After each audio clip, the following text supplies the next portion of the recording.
முருகன் பக்தர்கள் அனைவருக்கும் அன்பு வணக்கங்கள். என் அன்பு குழந்தையே, உன் மனதால் நினைக்க கூடாது ஒன்று. உன் துணை பின்னால் இருந்து ஒருவர் கட்டளை போட்டு கொண்டு இருக்கின்றார் தங்கமே. அந்த நபர் யார் என்று உனக்கு தெரிய வேண்டுமா? இதை முழுமையாக கேள், உனக்கே புரியும்.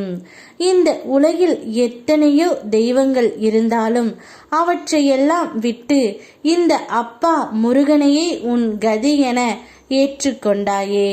அப்படியான பிள்ளைக்கு வாழ்க்கையில் ஏற்பட்ட துன்பத்தையும் சுமப்பது என் கடமை அல்லவா? கர்ம வினையால் காலத்தின் சூழல்கள் உன்னை வாட்டி வதைத்தாலும் நீ உன் அப்பா முருகனின் இரு கால்களையும் இறுக்கி பிடித்து கொண்டு இருக்கின்றாய். சில நேரங்களில் துன்பங்கள் உன்னை மூழ்கடிக்கும் போல் தோன்றலாம். ஆனால் அது மெய் அல்ல தங்கமே, அது ஒரு மாயை மட்டுமே. ஆகவே எதற்கும் கலங்காதே. எந்த துன்பமும் உன்னை அடியோடு முழுக செய்யாது. நான் பார்த்து கொள்கின்றேன். நான் உனக்காக தினமும் என் கரங்களை நீட்டி ஆசிர்வதிக்கின்றேன்.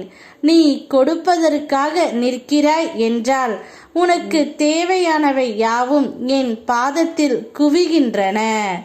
நான் உன் கண் முன் ஏதாவது ஒரு ரூபத்தில் உனக்கு காட்சி கழிக்கின்றேன். உன்னிடம் யாசகம் கேட்கிறேன். ஆனால் உனக்கோ என்னால் உணர முடியவில்லை. பசியால் துடிக்கும் மனிதனாக கையேந்துகின்றேன்.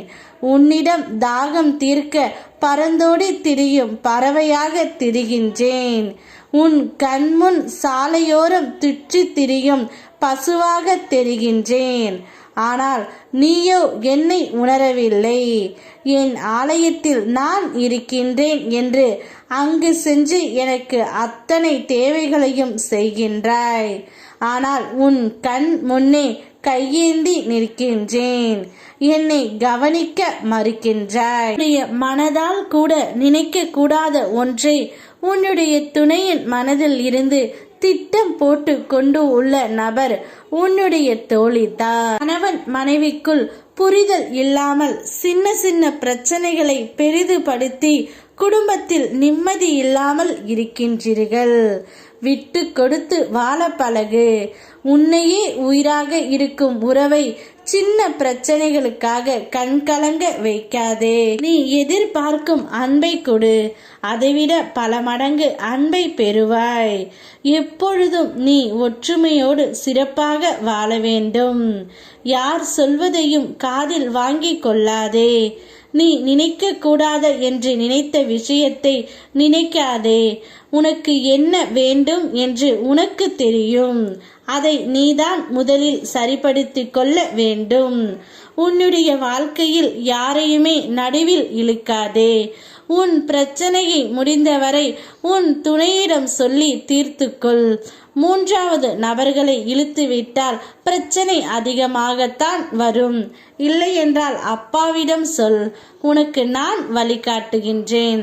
யாம் இருக்க பயமேன். ஓம் முருகா.